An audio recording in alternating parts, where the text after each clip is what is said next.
Bismillahirrahmanirrahim. Assalamualaikum warahmatullahi wabarakatuh. Alhamdulillahi rabbil alamin. Alladzi ja'ala Ramadan syahrus siyam wa syahrul mubarak. Asyhadu an la ilaha illallah wahdahu la syarikalah wa asyhadu anna Muhammadan abduhu wa rasuluhu la nabiyya ba'dah. Allahumma shalli wa sallim ala Muhammadin wa ala alihi wa ashabihi ajma'in, amma ba'du. Para jamaah, Bapak Ibu ingkang berbahagia, monggo sareng-sareng puji syukur dumateng Allah Subhanahu wa taala. Di malam yang berbahagia ini kula panjenengan sami saged sareng-sareng menunaikan ibadah qiyamul Ramadan, yaitu salat Isya dilanjut dengan salat tarawih. Mudah-mudahan senantiasa Allah menerima seluruh amal ibadah kita, baik yang sifatnya wajib maupun sunnah. Amin ya rabbal alamin. Salawat serta salam mugi-mugi tetap kunjuk dumateng Rasulullah Muhammad sallallahu alaihi wasallam. Para jamaah ingkang berbahagia, tema yang akan kita angkat pada kesempatan hari ini adalah harmonisasi iman, ilmu dan amal, atau hubungan antara iman, ilmu dan amal. Para jamaah sekalian yang berbahagia, kula wau saderenge berangkat ten masjid niki melewati jalan di daerah Gedangan. Sebelum Aloha niku macet pol, Pak. Pun saderenge Aloha niku macet total. Pertanyaannya para jamaah, kira-kira di antara begitu banyak orang-orang di jalan, itu banyak yang beriman atau tidak beriman? Mereka semua banyak beriman, Bapak. Mereka percaya akan adanya Tuhan, akan adanya Allah yang menciptakan alam semesta ini. Tetapi kenapa mereka beberapa atau bahkan banyak di antara mereka tidak segera datang ke masjid untuk menunaikan sholat maghrib, sholat isya dan seterusnya? Mungkin mereka ilmunya kurang. Nah, kalau orang sudah ilmunya kurang, pasti amal kebaikannya juga akan hilang atau tidak banyak. Suatu saat para jamaah sekalian, Rasulullah pernah diuji oleh Allah Subhanahu wa taala lewat malaikat. Lho niki lho. Hebatnya Kanjeng Nabi mawon itu masih diuji oleh Allah. Dan ini kula panjenengan sami yang bukan nabi, manusia biasa, apakah diuji oleh Allah? Bisa diuji, mungkin dengan cara lain. Tetapi ini malaikat langsung datang kepada Rasulullah untuk menanyakan tentang satu hal. Apakah Rasulullah benar menjawabnya atau salah? Yang pertama, malaikat berkata, akhbirni anil Islam. Ya Rasulullah, kabarkan kepadaku tentang Islam. Islam itu apa? Kata Rasulullah dijawab, antasyhada alla ilaha illallah wa anna Muhammadar Rasulullah. Aku bersaksi bahwa tidak ada Tuhan selain Allah dan Muhammad adalah Rasulullah. Apa kata malaikat? Sodakta. Benar engkau wahai Rasulullah. Dilanjutkan oleh malaikat lagi. Ya Rasulullah, akhbirni alil iman. Kabarkan kepadaku wahai Rasulullah, apa itu iman?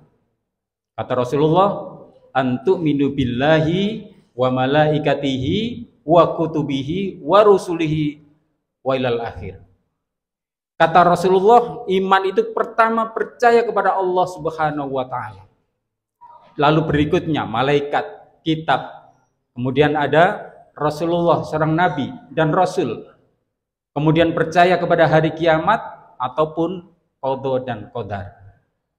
Dan terakhir para jamaah sekalian, Rasulullah diuji juga oleh malaikat, akhbirni anil ihsan. Wahai Rasulullah, kabarkan kepadaku tentang apa itu ihsan.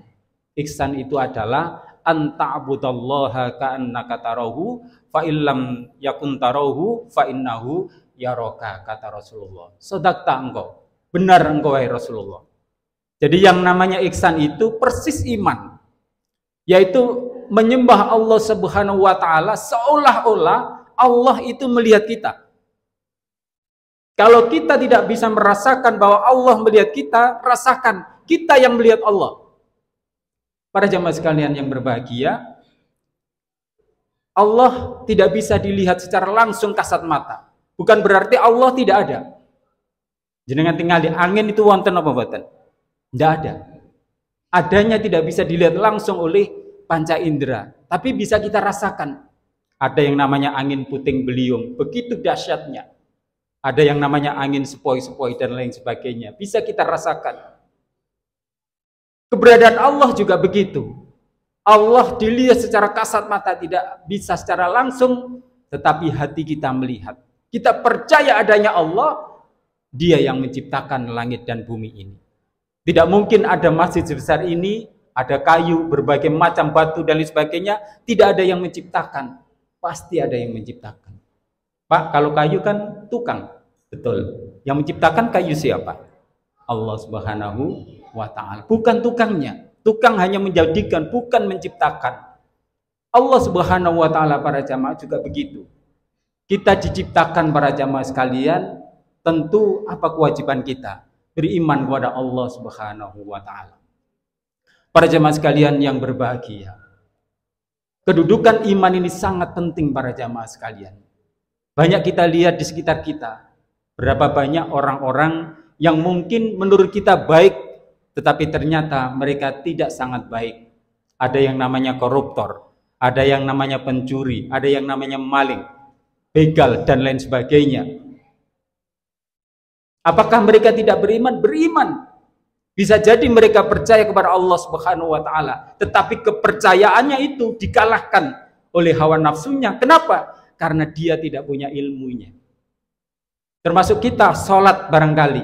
Kalau kita tidak tahu ilmunya, kita tidak pernah belajar itu tentang ibadah, kita tidak pernah belajar itu yang namanya fikih dan lain sebagainya, maka kita akan ngawur cara pelaksanaan kita ibadah kepada Allah Subhanahu wa ta'ala.